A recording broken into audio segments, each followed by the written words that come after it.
So it has a bit of supplies for camping and fishing and whatever else you might have. I'm assuming that's what they do have there.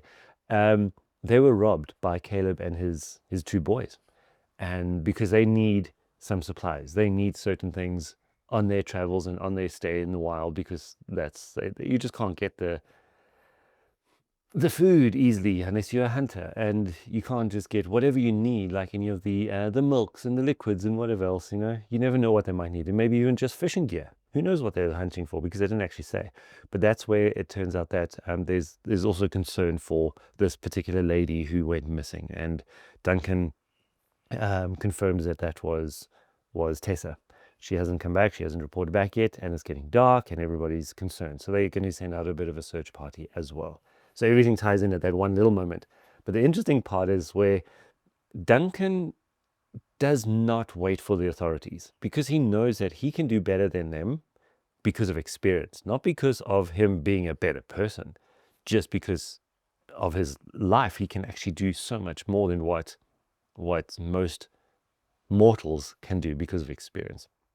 So ultimately, Duncan takes his bag. Now he's just got a single bag. It's like, what's in the bag? How long is he going to be for? Is he going to camp out there or whatever? I don't know. And the only thing that many people don't notice is he's got his sword on his hip, or actually attached to the bag, which looks like it's balancing on his hip, or actually strapped to his hip. And the one deputy mentions, why has he got a sword? What's he doing with a sword? Or what is he going to do with the sword? So it's quite interesting how they actually pinpointed that's what he was going for. So that's his weapon of choice. That's his hunting knife. That's what he needs to actually complete his mission. Very, very interesting. And I love the fact that it's a sword, and that's my sword, and that's the one that he took as well. Obviously different handle, but anyway, I still love it. It's my pride and joy. So we then see how Duncan kind of gets almost criticized by the police and says, oh, what are you going to do? You're from the city, you have no idea what's going on. And it actually shows that Duncan is not, he's a very elusive kind of person. No one can read him. No one knows who he is. No one knows what he can do. And this is what I really like about the Duncan MacLeod character, where, yeah, you see him, you know what he's all about. But do you really know everything about the person? And I like that intrigue, and also like the fact that I try to be like that as well. Not because I want to be mysterious. It's just almost semi-natural. Anyway, I'm diverting again because I tend to do that and I talk way too much. So please excuse me, but I hope that you're enjoying this and having fun. And if you are, this is a perfect moment for me to ask you just to hit the subscribe button and the like button, and keep following and watching, because we've got so many interesting things coming up. And I'm going to let you know at the end of this video, so please stay till the end. All right, so we then see Duncan go to the exact point where Richie said she was going to be, which is going to be at these rock paintings. And Duncan then actually crouches down and realizes, okay, something's happened here. She's actually been taken. There's multiple footprints, multiple everything, and he needs to figure this out. But this is the best part that I actually really, really enjoy about these shows, is the flashback scenes. The parts where it goes to a little bit of his memory, goes to a little bit of his past as well. And it's not always just like our time frame. It goes back to a completely different time frame. And this is where he meets a hermit, and the hermit's name is Cole. Now, Cole, you can see he's a complete weirdo, but I love it. He's like psycho. He laughs at weird things, and he interacts with Duncan in a very weird, interesting way. But he's not well in the head. He's been alone for way too long, but he's got very, very important things that he can teach Duncan, and that's where Duncan learns. And this is one thing I love about Duncan. No matter how good he is in something, he'll always make sure that he is continuing to learn and improve of what he's got. And this is where he actually takes from Cole, instead of taking his head and fighting him, because there's no reason. He's not out there he's not a head hunter, exactly that phrase, but he goes to learn the knowledge from the person who has actually lived that experience. And it's an incredible thing to be able to do, because all these little things that you can pick up on, you put into your backpack, your imaginary backpack of life, and then you can use them whenever you need to. You just reach back and pull out what you need, and you can do it. And in this particular instance, it shows how Duncan becomes an incredibly good tracker in a in an environment where people haven't really explored, and they even state there that even the ancients don't even know the land as well as what Duncan or this hermit actually do, as what you see Duncan has learned from him. And so, but at the same time, Duncan doesn't only just take, he also gives. So he's going to teach Carl how to fight in a completely different way with some of the experiences that Duncan's had, in return for some of the tracking and understanding the environment and understanding the animals and understanding everything that he's in. And that's what I love about this. Anyway, cut a long story short, Tessa has a little bit of a smart head on her shoulders, which is actually very, very good. I love this because it's actually a lesson that ladies can learn. If something does happen, don't just go with the flow. Do what you need to fight back in a way that gives you the upper hand at certain points. Now, what Tessa does do is she starts dropping little items that she's got, like a lipstick or a mirror, or she tries to flag down an aeroplane with a mirror, but obviously that didn't work because it's such a tiny mirror and she didn't have enough time. To do it. So she tried to do whatever she can to try save herself, or at least try get noticed and get attention onto what's happening. She doesn't know if anyone is coming after her, but she does realize and she does hope that her family will, but she just didn't know when and how, but she still tried everything that she could. And Duncan picks up on this.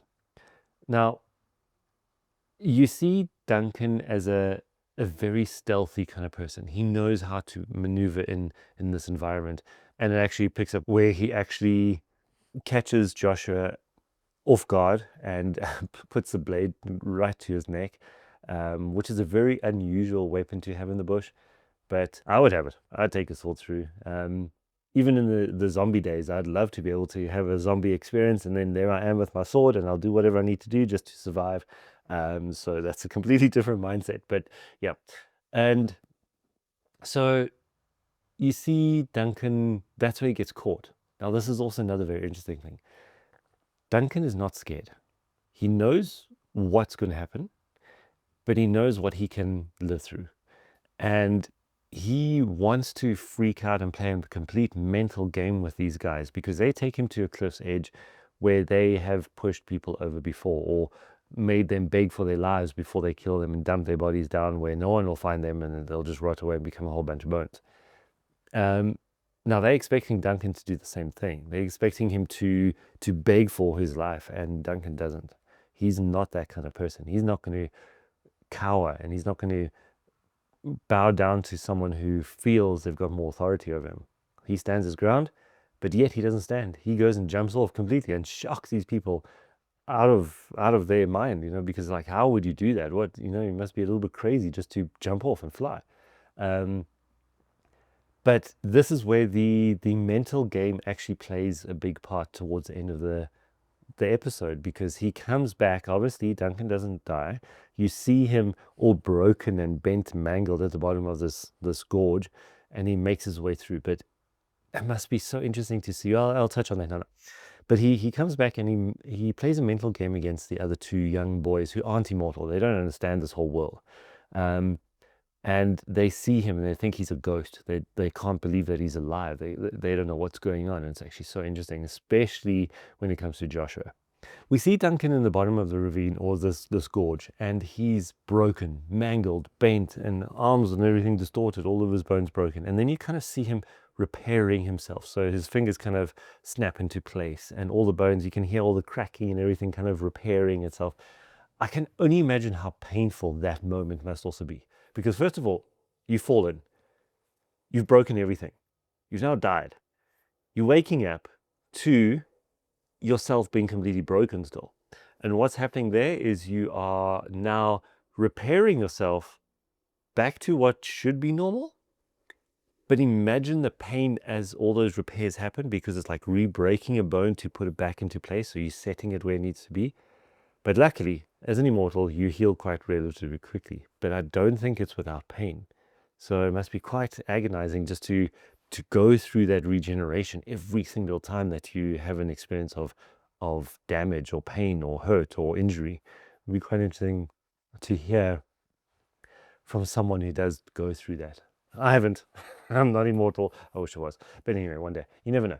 And Anyway, so Duncan he's now angry, you can tell. And now he becomes very primal, extremely primal, where he lets his hair down and he's kind of all mangled and he's got blood stains all over him, torn clothes and whatever else he's doing. And he's now hunting for, first of all, Tessa, and also to regain his sword because the boys took the sword.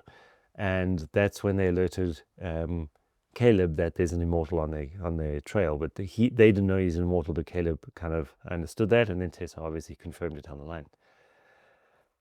We reach the end of the episode where Duncan finds these three boys and Tessa, and that's where the confrontation happens. That's where the sword fight happens. But he is still extremely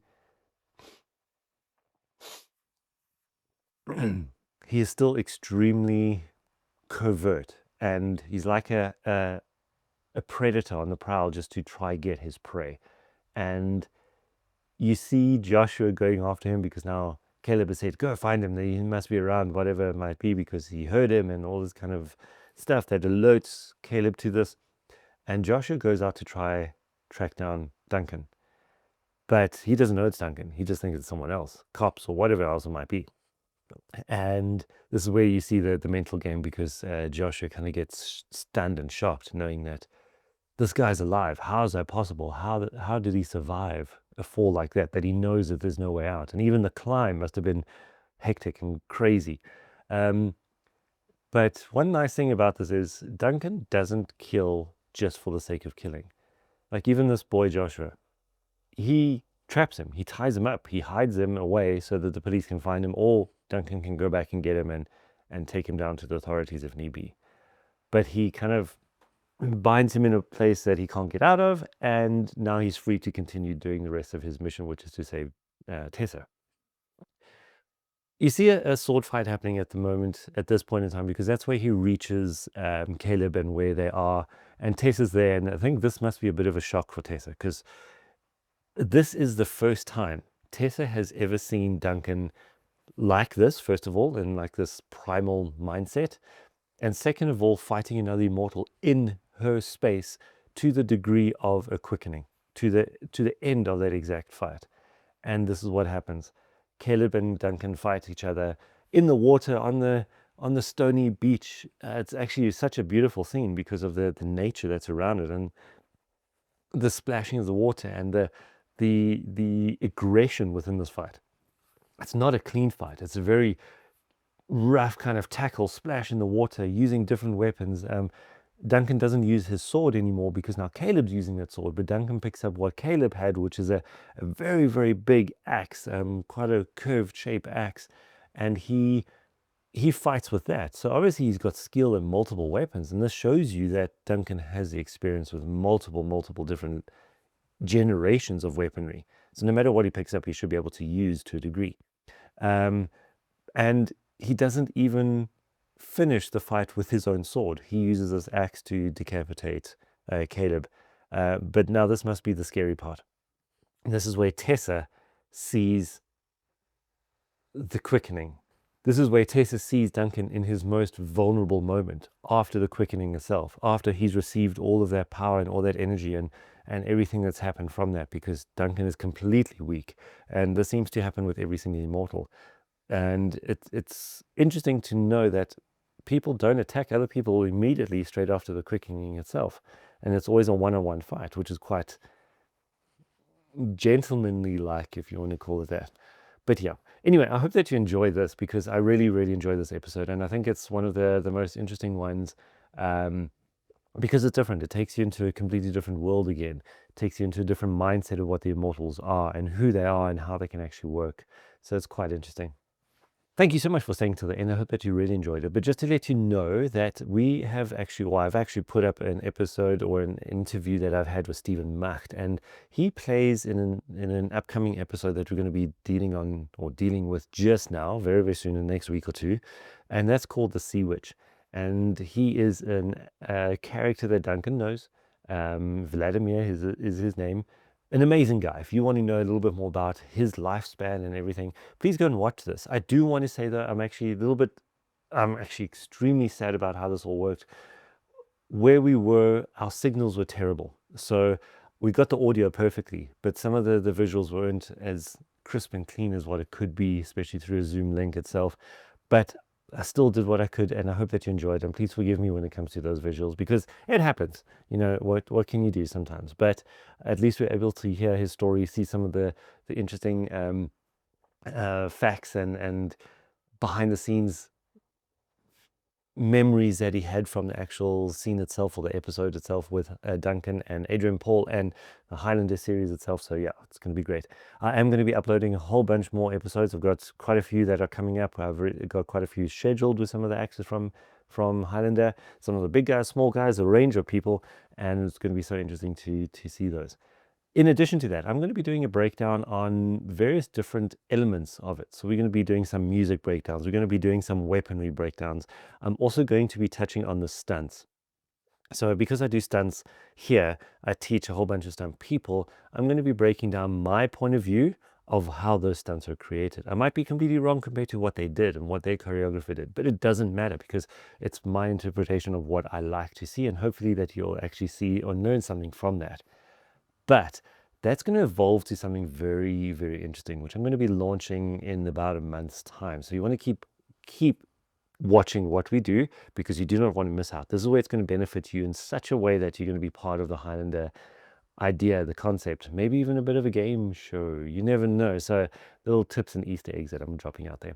All right. Thank you so much, everybody. I really enjoy bringing all these through to you, and I hope that you're enjoying some of my interpretation of how I feel about these episodes and what I experience and what my point of view is on these episodes. And if you can, like, subscribe, share it around. If you're part of a Highlander community, please let them know about this, because it's something that's going to be quite interesting, and we're reliving the Highlander vibe, especially now that there's going to be a new Highlander remake coming out.